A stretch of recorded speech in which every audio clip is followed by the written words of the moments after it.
Next topic हमारे पास है magnetic field lines due to a solenoid. एक सोलोनॉइड की वजह से मैग्नेटिक फील्ड किस तरह की होती है वो हमने डिस्कस करना है।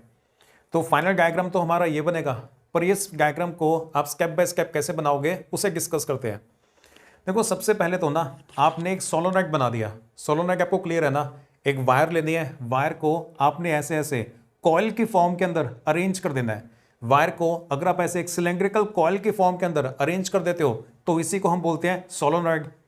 लेकिन सोलोनॉइड मैग्नेट की तरह तब बिहेव करेगा जब इसके बीच में से आप करंट पास करोगे। तो जो एंड पॉइंट्स है ना, एंड पॉइंट्स, इनको हमने बैटरी के साथ कनेक्ट कर देना है। ये देख रहे हो, बैटरी के साथ कनेक्ट करके हमने स्विच ऑन कर दिया, तो अब इसके बीच में से करंट पास हो रहा है। करंट पास हो रहा है तो फिर ये मैग्नेट की तरह बिहेव करेगा, और मैग्नेट के आसपास मैग्नेटिक फील्ड लाइंस होती हैं, वही हमने ड्रॉ करनी है। तो मैग्नेटिक फील्ड बनाने के लिए ना सबसे पहले तो आपने ये बीच में से एक स्ट्रेट लाइन बना देनी है। अब 3 लाइंस आपने इसके ऊपर बनानी है और 3 लाइंस इस लाइन के आपने नीचे बनानी है। ये देखो, पहले 3 लाइंस आप इस लाइन के ऊपर बना दोगे, फिर 3 लाइंस आपने इस बीच वाली लाइन के नीचे भी बना देनी है। इतना हो जाएगा। अब ये जो ऊपर वाली लाइन है ना, ये जो सबसे ऊपर वाली लाइन है, इसको आप यहां से ऐसे रोल करके इस वाले पॉइंट से कनेक्ट कर दो। ऐसे कनेक्ट कर दोगे, फिर जो नीचे वाली लाइन है इसको भी ऐसे ऊपर से रोल करके लेके आओ और यहां से ऐसे कनेक्ट कर दो। 3 लाइंस को आपने ऊपर से रोल करके लेके आना है, नीचे वाली 3 लाइंस को नीचे से रोल करके लेके आएंगे। ये जो तीसरी लाइन है इसको भी आप ऐसे ऊपर से थोड़ा दूर से रोल करके लेके आओगे। आपने इस बात का ध्यान रखना है, ये देखो यहाँ पे इन दोनों के बीच में डिस्टेंस कम है ना, अगली 2 लाइंस के बीच में डिस्टेंस थोड़ा ज्यादा है, अगली 2 लाइंस के बीच में डिस्टेंस और ज्यादा है। अगर आप 3 से ज्यादा लाइंस बना रहे हो तो अगली लाइन को आपने और ज्यादा दूर से लेके आना है। जैसे जैसे आगे की तरफ मूव करेंगे ना, ये वाले जो डिस्टेंसेस हैं, ये वाले डिस्टेंसेस इंक्रीज होने चाहिए।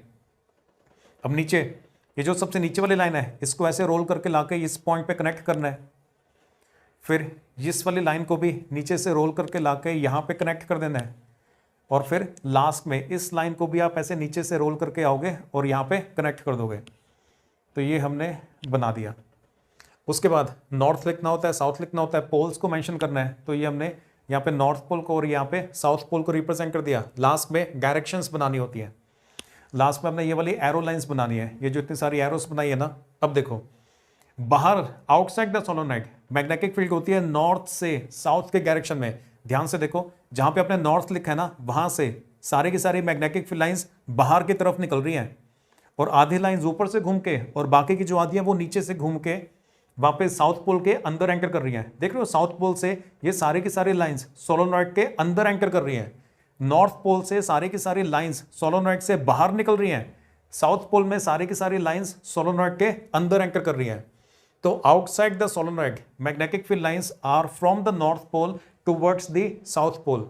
सोलोनॉइड के बाहर magnetic field lines north pole से साउथ पोल की डायरेक्शन के अंदर होती हैं। और इनसाइड द सोलोनॉइड, सोलोनॉइड के जो अंदर वाला पोर्शन है उसके अंदर आप ध्यान से देखो, सारी की सारी लाइंस ना साउथ से नॉर्थ की तरफ हैं। ये देख रहे हो, डायरेक्शन की तरफ ध्यान दो, सारी की सारी जो लाइंस है वो साउथ से नॉर्थ की तरफ है। Outside the solenoid, magnetic field lines are from the north pole towards the south pole, and inside the solenoid, magnetic field lines are from south pole to north pole. जहां पे lines pass पास होती है, that is the region of strong magnetic field. जहां पे lines के बीच में distance ज्यादा होता है, दूर दूर होती है lines, that is the region of weak magnetic field. तो ये strong magnetic field का रीजन है। ये वाला जो पोर्शन है ये weak magnetic field, ये भी weak magnetic field का रीजन है, ये strong magnetic field का रीजन है।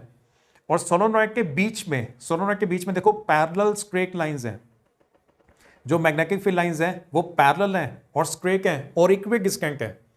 Parallel, equidistant, straight lines represent uniform magnetic field. Parallel, equidistant, straight lines represent uniform magnetic field. तो जो बीच वाला पोर्शन है ना, वहां पे जो मैग्नेटिक फील्ड है वो यूनिफॉर्म है, हर जगह पे बराबर है। मतलब यहाँ पे यहाँ पे यहाँ पे यहाँ पे ये सोलोनॉइड के बीच वाले पोर्शन के अंदर हर जगह पे मैग्नेटिक फील्ड बराबर होती है, स्ट्रेंथ बराबर होती है। जहाँ पे मैग्नेटिक फील्ड लाइंस पास पास है यहाँ पे स्ट्रेंथ ज्यादा होती है, इस वाले रीजन में जो स्ट्रेंथ है वो थोड़ी सी कम होती है। एक बार मैग्नेट की वजह से जैसे मैग्नेटिक फील्ड लाइंस होती है ना, एक सोलोनॉइड की वजह से भी एग्जैक्टली आपने वैसा ही ड्रॉ करना है।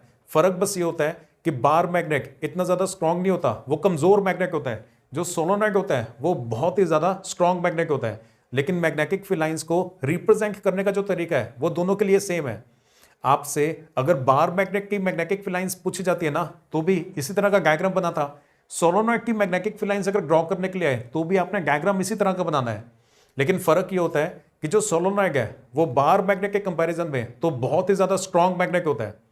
अब अगर हम बहुत ज्यादा लाइंस बनाएंगे ना, वैसे तो ज्यादा लाइंस बनानी चाहिए, पर अगर आप इससे ज्यादा लाइंस बनाओगे तो जो आपका डायग्राम है ना वो फिर दिखने में खराब हो जाता है। तो बेटर ये होता है 7 लाइंस वैसे ही काफी ज्यादा हो जाती हैं, तो बीच में एक लाइन आप बनाओ, 3 लाइंस ऊपर बनाओ, 3 लाइंस नीचे बनाओ और इस तरह का डायग्राम बनाओ, तो दिखने में ठीक लगता है फिर।